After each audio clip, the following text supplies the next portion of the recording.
Welcome to the Thrivology Lab podcast, where we explore the science, philosophy, and practice of thriving. Our goal is to help you create a happier and healthier life through education, application, and transformation. Your co-hosts on this journey are Neil Utterback, that's me. And Phil Dunwoody, that's me. Neil and I are both on the faculty at Juniata College, where we teach courses to promote human thriving and well-being. And today's topic is about making time for leisure and play, which I love. This is something I kind of excel at. So we're gonna talk in this podcast kind of about what is leisure? How do people define it? That actually is a little more complicated than you might think. And what is play? How are they similar or different? We're also going to briefly explore sport, which is an aspect of organized play. A little bit about how leisure time has changed over time across cultures, a little bit of gender differences and how much time people have for leisure. And then what the research says about the relationship between leisure and well-being. And then kind of the how. So big picture, spoiler, leisure is good for your well-being, right? Leisure tends to mean that you're doing things that you enjoy doing because you get to select them and you do them because you want to do them. They're intrinsically motivated. And the more things you do like that, the happier you tend to be. But how and why? What are the mechanisms? And are some types of leisure better than others? This is part of what we're gonna unpack. And so, go ahead. Yeah, I was gonna say, like, when we were crafting our model initially, you really we didn't have this in there initially. Yeah. And you really pushed for that. And I'm so glad that you did. And it speaks, I think, to our ingrained sense of like work, push. And then if I've got time, then I'll do something else. But I think what we're saying here is this is an intentional approach also to all of these aspects are intentional approaches to these things. And I'm so glad that you push to have this put in there. Yeah, it's when you think of adulting and what we call adulting, sometimes what that means for people is that they give up play, they give up hobbies, and they just do responsible adult stuff. And that seems so boring. Right. and really what the research shows, right, is that the more of those things you do, like that actually provides rejuvenation and rest so that you can be better at work. Like you need leisure and play to actually kind of be optimal in your relationships, in your job, and these other aspects. So like so much of well-being, it's a foundational thing that helps you in all other aspects of your life. So it is a mistake to give this up. And we even see this in school children, in schools that have, for example, eliminated recess time because they're trying to pack other stuff in or whatever. Children, behavioral problems increase and children learn less. Like we need that respite, we need that recharge so that we can show up and do well at all the things that are, quote, our adult responsibilities. So, all right, so much of the research on this is about how leisure relates to well-being and specifically subjective well-being. And it struck me as we were organizing this podcast, we've talked so much about thriving and well-being. We haven't really talked about how it is measured. And of course, psychologists love to measure things. What we do, we create scales and we ask people to fill them out, but it's how we collect data. So subjective well-being is made of, Ed Diener is the name responsible for this. Ed Diener has done a ton of research on happiness and well-being and is really just a kind of a giant in the field. And his model for subjective well-being includes three components: life satisfaction, frequent positive affect, infrequent negative affect. And so we say affect. Some people don't use that term popularly. We mean emotion, how you feel, right? Not like something has an effect on something else, but affect as an emotion, okay? So life satisfaction, these are things like the scale that's used. One of the items is the conditions of my life are excellent. So far, I've gotten the important things I want in life. And you just kind of agree or disagree with with these. So the more you are happy with the way your life has gone, would not change things about the course of your life, these are high, what we call high in life satisfaction. Frequent positive affect, kind of what it sounds like. It means that you regularly experience happiness, joy, you generally feel good. And infrequent negative affect, it doesn't mean you don't have negative affect. We all have down days, we have bad things that happen to us, that's part of it. But to say that it is not too frequent. So it's these three things that essentially make up what we call subjective well-being. So when we talk about leisure and how it promotes well-being, that's what we mean by well-being. Okay, so what is leisure? What do we mean by that? This definition it comes from a 2014 study by David Newman, Louis Tay, and Ed Diener again. And we're going to talk about this article later on, but the definition they use is leisure is defined as a multidimensional construct encompassing both structural and subjective aspects. Respectively, it is the amount of activity time spent outside of obligated work time and or perceived engagement in leisure as subjectively defined. So there's a lot here. They're basically saying there are two different ways to define leisure. We can't say either one is completely right or wrong, so we'll just use both. Right. Okay. So the first one is basically how much do you work a week? And if you're not working, it's called leisure. Right? It's some objective measurement in terms of time, if you will. And there again is that sort of subjective component. Like, you're deciding the activity is not sort of categories of stuff that you can or can't qualify as. Yeah, right. So for example, they would look at like hunter-gatherer societies versus agricultural societies versus industrial societies, and how has the amount of time we have had to spend at work changed from one to another. And we're going to talk about that. We're going to kind of briefly review that. It's because presumably if you're not outside of work, you're doing leisure activities. Now, some people would say, yeah, but I'm I spent like this weekend, I fixed 2 faucets in my house. Is that leisure time? Or is that work? Like, it's not really what I would do. Well, I think in our brief yesterday, as we were prepping for this, I think we made an important distinction that clarified some things for me. Is like if we feel a sense of obligation, it seems to bump it out of this leisure play bucket into something else. If I feel like I have to do it, I was talking about I'm talking about play here in a second, but like my job as a theater professor is very playful. It's very much about playing and creating, and but it's my work, which is different. So play is an activity that is self-chosen and self-directed, intrinsically motivated, guided by mental rules, imaginative, and conducted in an active, alert, but relatively non-stressed frame of mind. So what does that mean? We'll talk more about some of the research around play, but I always remember being a kid going out in the woods and playing Star Wars, playing Marvel superheroes, and we wouldn't know what the rules of the world were, but we would invent them on the fly. So that's that sort of intrinsically motivated, guided by mental rules that then became sort of external rules if there was a group of us playing.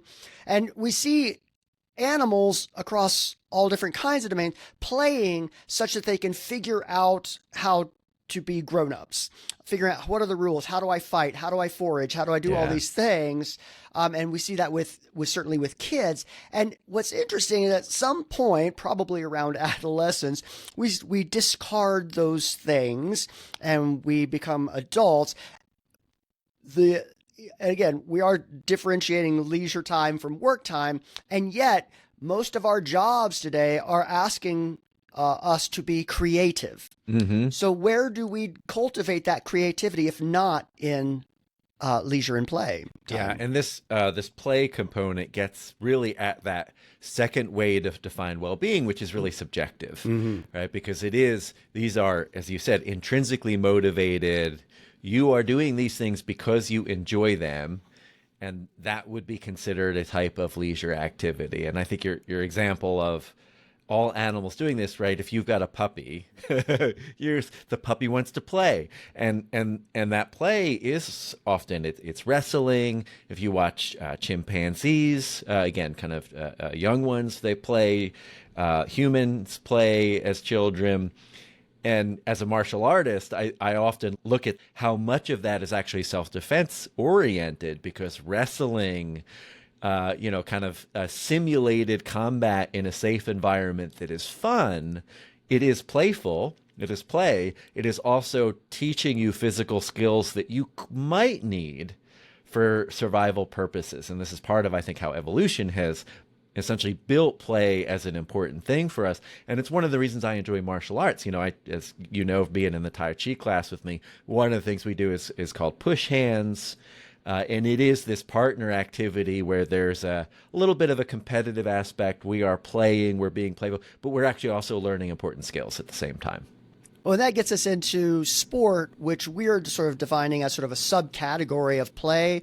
So this comes from the applied sports psychology folks. Sport means all forms of physical activity which, through casual or organized participation, aim at expressing or improving physical fitness and mental well-being, forming social relationships, or obtaining results in competition at all levels. So as a play tends to be more open.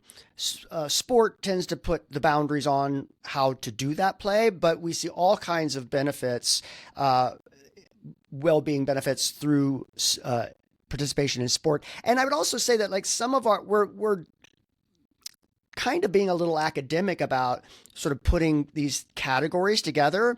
I mean, I think like we talked yesterday, we surf. I think when I go surfing, more play than sport, though we have a number of friends for whom that is very much sport. Absolutely. And we could argue some of them do it for their job. So does that take it out of play and sport? That's a little... Well, this gets that subjective component. Subjective, you and I talked right. about, like, so I play music, right? And I do, and for me, it is very much a hobby. I do it in my leisure time. I do it as play, particularly in a band context. Now, you wouldn't consider it a sport because of a different thing. But it is leisure and it is play. Now, if it became my job, let's imagine I make it as a rock star. We blow up, right? The band blows up. We are world touring. This at the subjective level, right? So if you're defining it objectively, you'd say, oh, well, now that's work. So by definition, it's not leisure. If you're defining it subjectively, well, then it really depends on how I view it, right? Because the same task, if I am playing music and I'm having fun, if it doesn't feel like work, then it isn't, right? It then is leisure.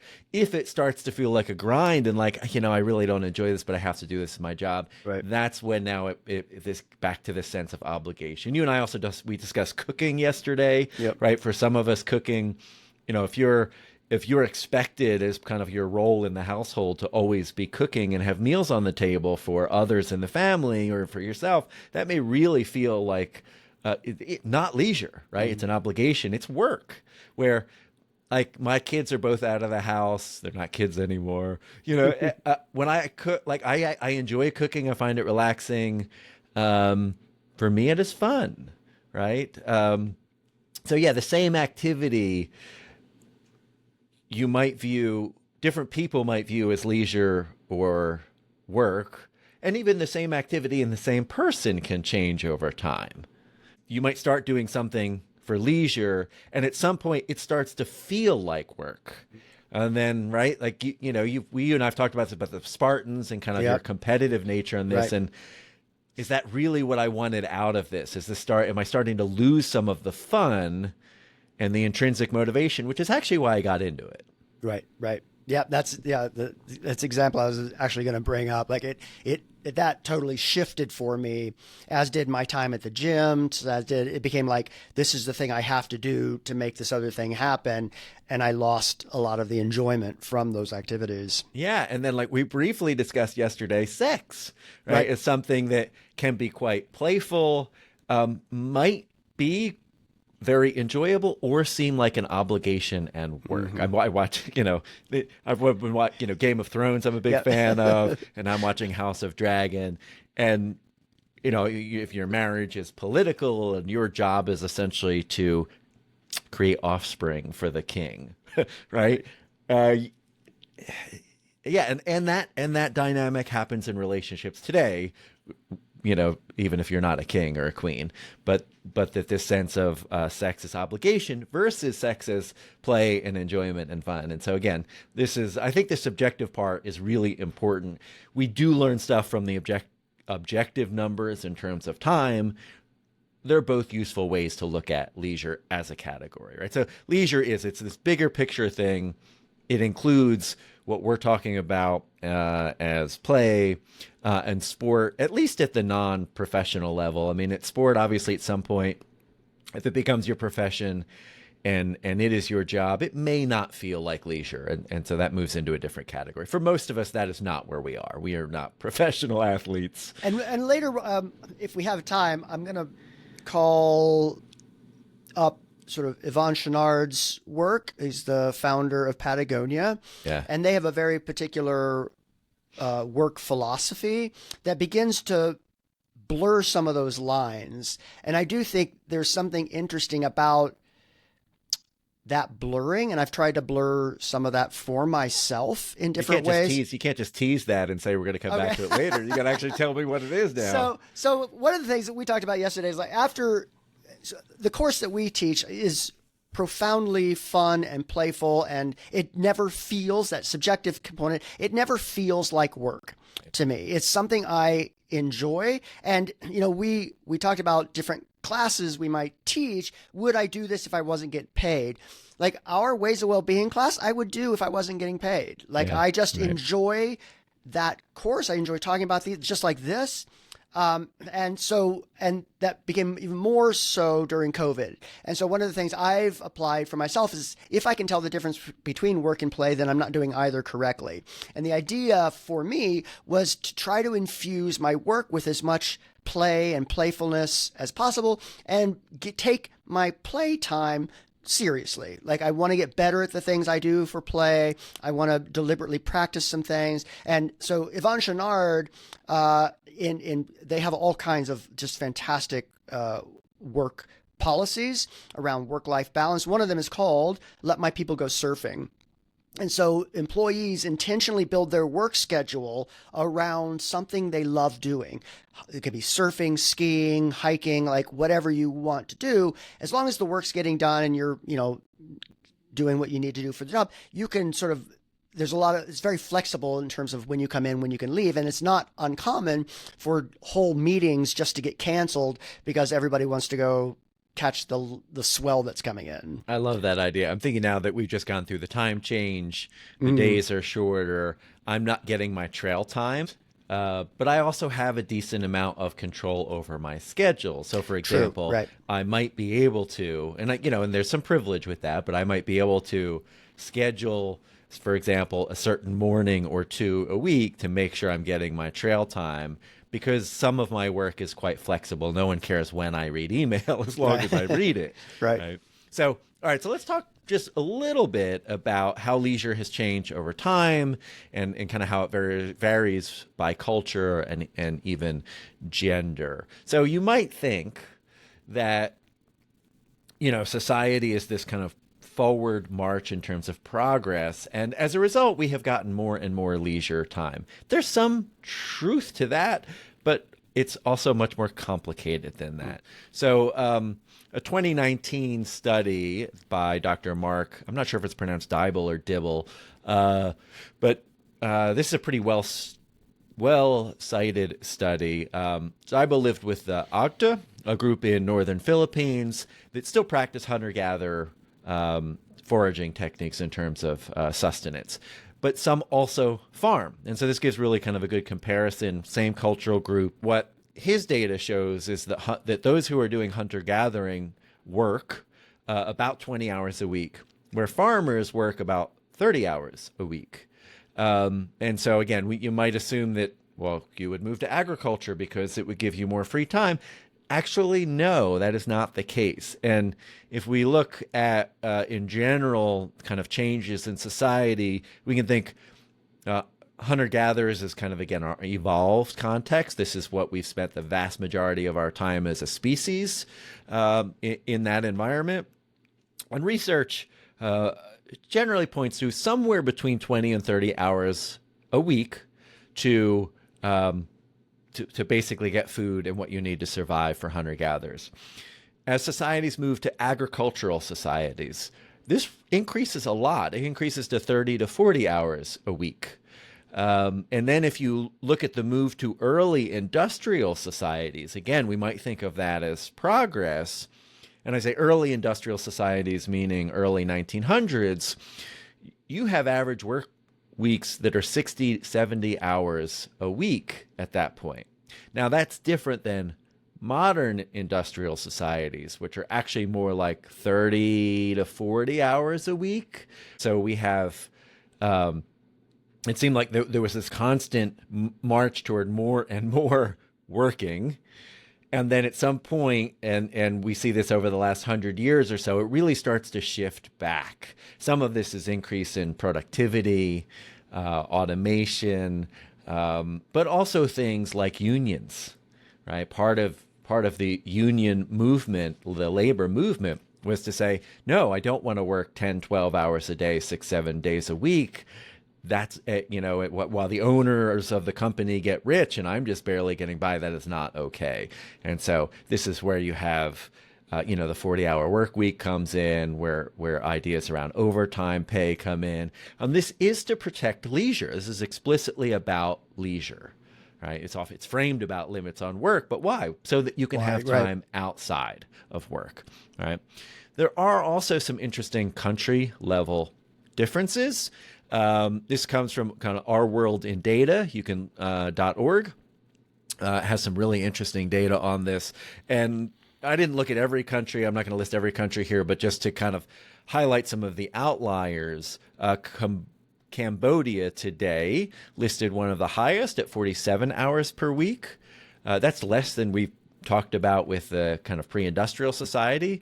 Costa Rica, where you and I go regularly and we think of as this Pura Vida, this kind of pure life and whatnot, but they have actually a really high average number of hours a week worked. It's about 43 hours. That's not far off of the highest country of Cambodia. The U.S. is at 34 hours a week. And you may think, I work more than that. I certainly thought that. But also okay, but you got to remember, you have some weeks that are 0 hours. Right, and that's going to affect the mean. So this is not your, if you will, typical week of working full time. These numbers come from taking how many hours you work over the year and then dividing that by the number of weeks. So it includes all your vacation time. Japan at one point was one of the highest countries, with over 40 some hours a week of work on average, and because of then there were issues with people literally working themselves to death. The Japanese government started making policies to really change this. They have really gone down. They're now less than the U.S. in terms of hours of work. They're about 31 hours. And Germany gets the award for the lowest hours, which is awesome, because 26 hours. And, you think of German society, though, and they're an amazing economic engine. I mean, you've got Mercedes, you've got Audi, you've got BMW. Like this is not a country of slackers, is my point. But yet they have way fewer hours of work per week on average than we do in the U.S. And I wonder too, the quality of that work is also changing too, in terms of I say that I put a lot of boundaries on my email checking time and all these things, but it's not uncommon for work to start slipping into my leisure time just because of smartphones and the access to the internet, that work is sort of omnipresent if we're not careful. And this is a big part of why, when you look at the theories around why leisure time is so important for well-being, it is because of work demands in large part. Or I think of like the family that goes on vacation, but somebody takes their computer with them and is on the email at the pool and the whole time. Exactly. And this is, we will later on do a whole episode on burnout and kind of how that relates to well-being. It's an area of research I'm really fascinated by. It's something that's very societally relevant. But yeah, that time to kind of recuperate outside is just so very, very important in terms of your well-being. So we talked about our country differences. There are also gender differences, and this is something we see. Interestingly, we don't see gender differences in hunter-gatherer societies in terms of leisure time. Males and females tend to have about the same amount of leisure time. Hunter-gatherer societies tend to be more egalitarian. And as you shift into kind of agricultural, industrial, you get more kind of hierarchical organization of societies. Those tend to be more patriarchal, male-dominated. And what we see is that women in general, not surprisingly, have fewer hours of leisure time per week than men. So it's about 30 minutes per day, which may not sound like a lot, but there's also research showing that the quality of that leisure time is more interrupted, so that not only do men on average get more per day, but the hours they do get are less interrupted, essentially consecutive, non-interrupted time to do stuff, where women are more likely to be doing childcare things. And so this is something we've seen as women have moved into the workforce more and more, not just in the US, but in other places, is that the domestic duties have still disproportionately leaned toward women in terms of responsibility within the home. So there's a 2011 study looking at the impact of leisure across, they were taking 4,000 Croatian folks, mixed ages and gender, using that life satisfaction survey Phil talked about. And, what they found was all leisure activities were beneficial to well-being. Quote here, through participation in leisure activities, people build social relationships, feel positive emotions, acquire additional skills and knowledge, and therefore improve their quality of life. What they did find was that those activities that involved friends and loved ones had a significant boost to their perceived satisfaction. And one of the things I really appreciate about sort of leisure and play, as we've been talking about it, if you've been following the podcast, you've been talking about our social interactions. We've talked about time in nature. We've talked about all of those things start to come up here as well. So it's what we're doing in nature with the other people and our loved ones. And that leisure active, when we're engaging in these leisure activities, it also helps to bolster our relationships, shared memories of these activities. We develop our own kind of shared vocabulary around these things. That's particularly true when we get into play as well. Yeah, I was curious about how much. And I know I'd like to quantify everything. I can't help it. What's the minimum effective dose? Well, it was less about that, and it was more about how much of an impact does it have on our well-being, right? This kind of leisure thing. And the answer is it depends, of course, on how you measure well-being and what you're looking at. One study found a 20 to 30% reduction in stress and anxiety as a function of leisure activity. That's a lot. Yeah. Right? That's a huge effect. It does seem to reduce burnout at work, right? So there's that. Another study showed a 15% increase in happiness, right? If that's what you're measuring.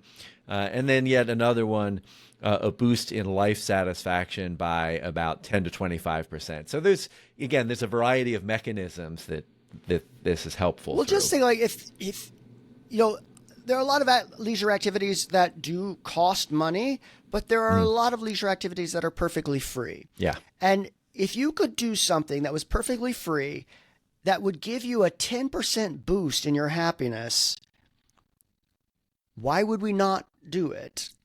Yeah, 10%'s not nothing. No, it's not. It's a lot. So tell us about play, Neil. Yeah, so as we sort of talked about in the intro, play comes across all different kinds of species. It's particularly important for humans as not only our well-being, but as children, it's one of the main mechanisms that we figure out how the world works.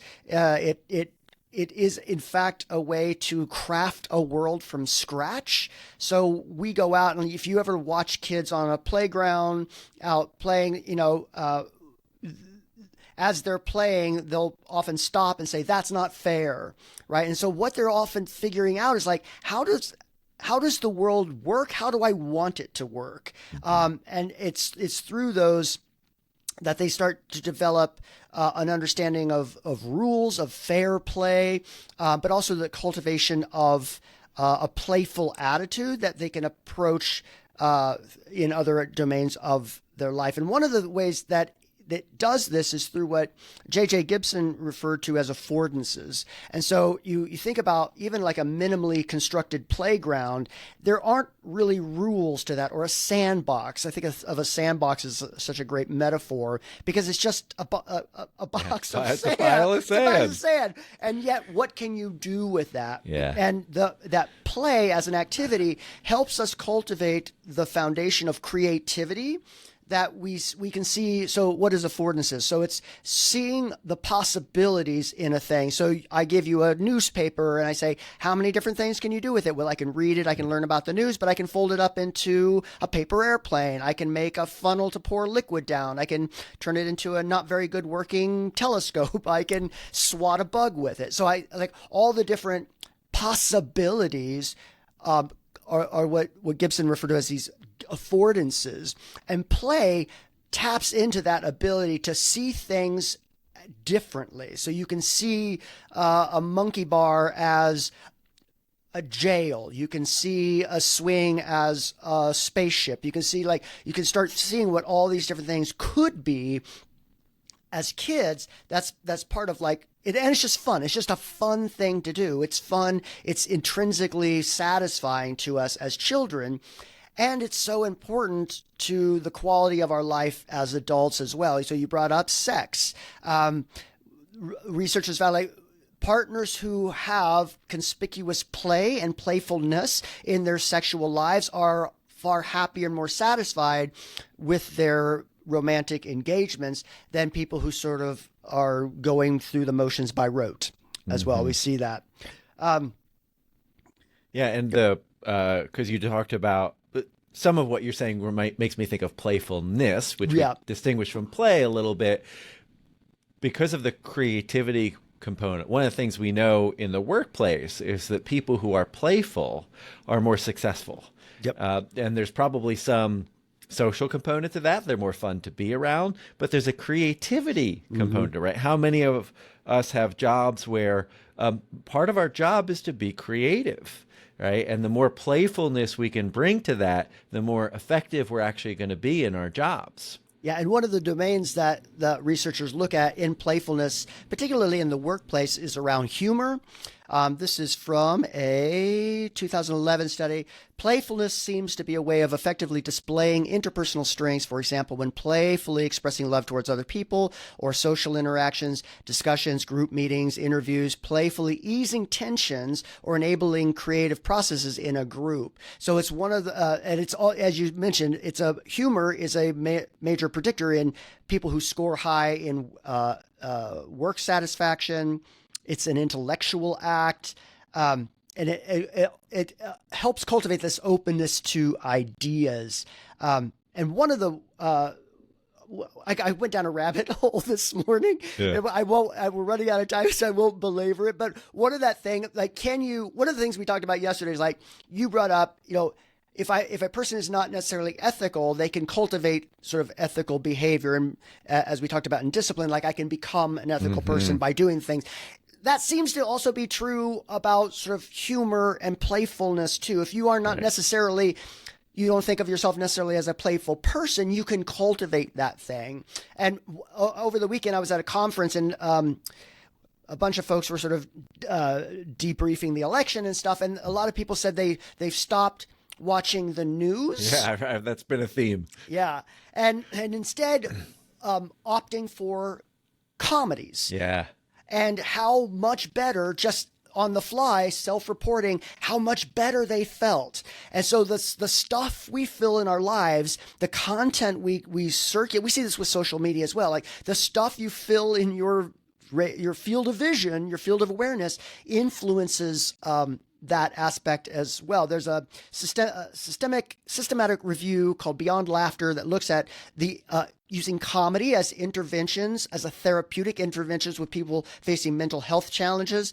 And this ranged from like severe schizophrenia to milder forms of depression and anxiety. And one of the things they found is that potential health benefits of comedy and mental health treatment include increased positive emotions, improved social connection, enhanced coping skills, reduced stress, which can contribute to overall mental well-being. Like even just having sort of laughter and humor around you in your life helps set you up for those foundational aspects in other aspects of your life, which I just find really... Laughter is so healing. Yeah. I mean, it is definitely one of my go-tos, and silly videos, Monty Python, slapstick. I'm guilty of all of those things. And some of my favorite movies are, The Big Lebowski, and the Blues Brothers, and these, this blend of comedy and. And I was also thinking, like, maybe this is, I don't have any science to back this up, but I know, like, when I have shared. My one of my best friends, Chris, we both love Schitt's Creek. Yeah. And we'll often just say, ooh, David. And just like the way you draw on comedy to become part of your interpersonal vocabulary, as a sort of shared identity or a shared love of something. I don't know. I was going to say, like, I don't think a lot of people quote horror movies in necessarily the same fashion, right? I know. I do often say winter is coming, though, to get a Game of Thrones. Right. I guess I will say we need a bigger boat. We need a bigger boat. Yeah. But still, but it's using sort of horror in sort of humorous context. Yeah. So let's talk about kind of basically a model that explains why leisure activities promote well-being so much. Because within there, we find so much of what we've already talked about and some things we haven't talked about as well in terms of flow and sport and mastery. So this model is from a 2014 study that was published in the Journal of Happiness Studies. I love that that's the name of a journal. I think we should make it a personal goal, Neil, to publish something in the Journal of Happiness Studies. I dig it. All right. The authors, David Newman, Louis Tay, and Ed Diener, who we've already mentioned. So the model, the acronym is DRAMMA, DRAMMA. And so we're going to go through briefly each of those components. So the first is detachment and recovery. We've already talked about this a bit. I'll say there's a reason work is called work, right? It uses resources, right? So in just like your car uses gas, psychologists think of cognitive resources in terms of energy. And when you're grinding at work, you often come home depleted feeling, right? And so you need a recovery period. You need something to help rejuvenate you.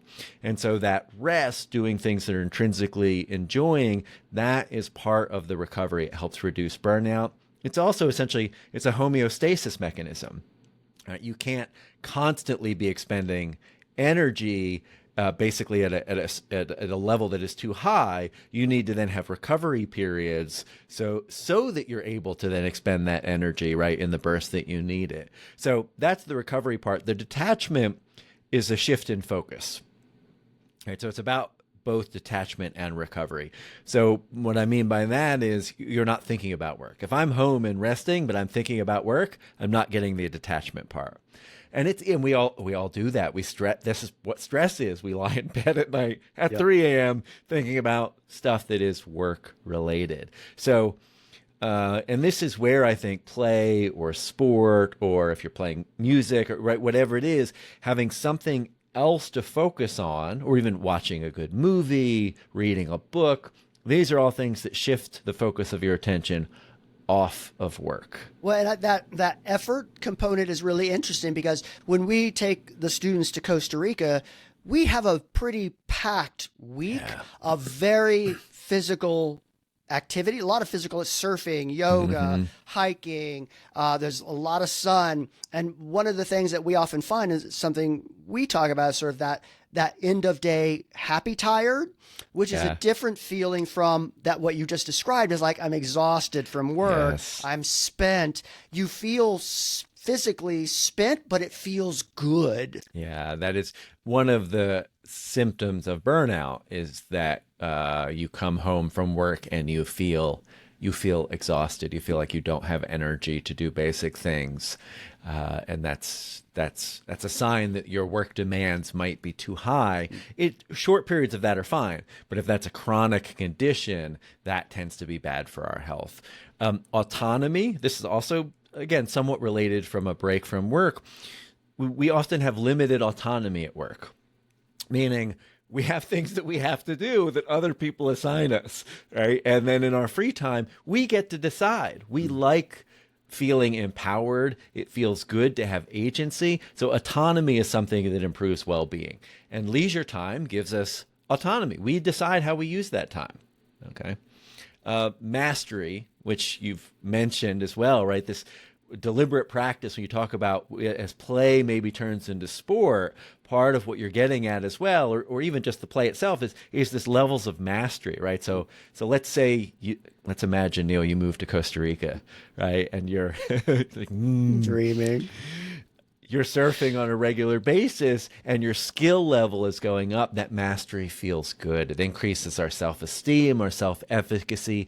We feel happier as a result. Well, that's partly, we won't spend a lot of time on this, but that idea of deliberate practice comes from Anders Ericsson, and you might have heard Malcolm Gladwell sort of misquoted Ericsson's work in his book Outliers and called it the 10,000 hour rule. You probably heard of the 10,000 hour rule. That's not at all really what Ericsson said. He never said 10,000 hours. What he was really talking about was there's a significant portion of a particular kind of practice that he called deliberate, which is effortfully working on skills and drills and these kinds of things. But to your point, and here's where that subjectivity comes up, people who love the thing, he used a lot, chess players and violinists were some of his sort of early examples looking at. The people who loved playing the violin also sort of intrinsically were just more keyed in to work on those because they wanted, to your point, to get better. So they were drilling the things. If I just go out and play basketball, I'm probably not going to get better at basketball if I don't deliberately work on some of the aspects of it. But probably that level of improvement's only going to happen if I also enjoy that deliberate practice. Yeah, this is as a musician, I feel this very much, in that I have been guilty in the past of noodling. What's noodling? Noodling is kind of like I play bass guitar. I pick up the bass and I just noodle. I do things I already know how to do. I'm kind of escaping. I'm not actually working and getting better at anything. And there's a place for noodling. So, for example, if I come home and I do feel exhausted, I have that sense of being totally drained. Noodling can be a nice escape for me because I can get kind of a meditative thing, but it's different than deliberate practice. If I want to get better at complex songs and complex bass lines, I have to pick those apart. And part of how I do that, I get the recording. I actually slow the recording down. I have an app that helps me do that. I can isolate the bass part, and I play those things over and over, and I slowly move the speed closer and closer to the original until I can eventually get my fingers to move that fast. It's mastery. It feels good to do that. And then I go play in a band, right? And I've got another group of people, and we're collectively working on our mastery of the music. It's a wonderful thing. And that's increased skill is one of the components of flow. So in your deliberate practice, we won't experience flow, but when you play with the band, there are probably moments when you just lose time, you lose a sense of self, you become one with the other bandmates. Yeah, absolutely. It is one of the it's a feeling of self-transcendence. And this is a characteristic of flow, is that you're so engaged in the task that you essentially, you stop self-reflecting. You're not thinking about the past. You're not thinking about future. You're in the zone. You're in the moment, right? Athletes talk about this, musicians. There's lots of different ways you can experience flow, but it is something we inherently find rewarding. And if you look at the research on, for example, this research here, this article we're talking about, they talk a lot about flow as that being kind of one of the ways in which leisure activity helps promote well-being. Meaning, so let's go through, we've talked about D, detachment from work, recovery, right? They are. We've talked about the first A, autonomy. We've talked about mastery. The second M in the model is meaning. And many of leisure activities, they feel meaningful to us. They become parts of our identity. They become important to us. We feel like we gain something by doing them. If music disappeared from my life, I would feel like I lost something. It is a source of meaning for me. And I think you see people sometimes struggle with retirement if their only source of meaning and purpose is their job. And that goes away. Well, what replaces that? That psychologically, that can be very depressing. It can be very disruptive. It is healthier to have multiple sources of meaning and purpose. That way, when one of them is disrupted, because disruptions happen in all aspects of our life, you have alternatives. You have other things you can lean on. And then the last A in the model is affiliation. And we've already, this has already come up. We are social beings. And while leisure certainly can be done alone, much of it involves time spent with others, especially, of course, you get into play, you get into sport, you're talking about social activities. And they're, in general, we find the research is very clear. The more time you spend alone, the lower your well-being is, and the higher risk you have for all kinds of mental health disorders. Being alone too much is just bad for us. We self-regulate better with other people in our environments. And I have to remind myself of this, right? Like I have low, you and I have talked about it. We have loner tendencies. Right. Well, and that goes back to that autonomy also. Like, you can't really choose your work colleagues, but you can choose the people in large part because you're all going to the same thing. You all have some of the same values or same interests. So if I go play on a sort of local flag football team, we've all chosen to go there. We've chosen to spend our time doing this thing that we all collectively love. And that's a different bond than often we feel just with generalized work colleagues.